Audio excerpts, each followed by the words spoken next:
এটা হলো অযোধ্যার মন্দিরের গায়ে হনুমান গড়ির পাশে একটা অনেক পুরনো যাত্রী নিবাস। ভেতরে পরিষ্কার পরিচ্ছন্ন করা হচ্ছে। গাছপালা, সুন্দর ছোট ছোট ঘর।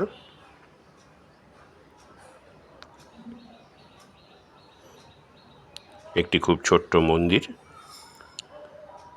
শ্রীরামচন্দ্রের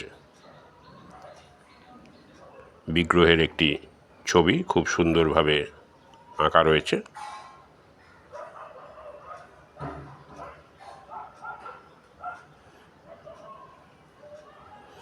একেবারে পরিষ্কার পরিচ্ছন্ন ভবনটি।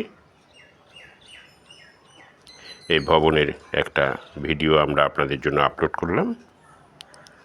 আপনারা ভিডিও দেখুন এবং যারা এখনও এপিস ক্রিয়েশন চ্যানেলটিকে সাবস্ক্রাইব করেননি তারা চ্যানেলটিকে সাবস্ক্রাইব করে সব সময় আমাদের সঙ্গে থাকুন।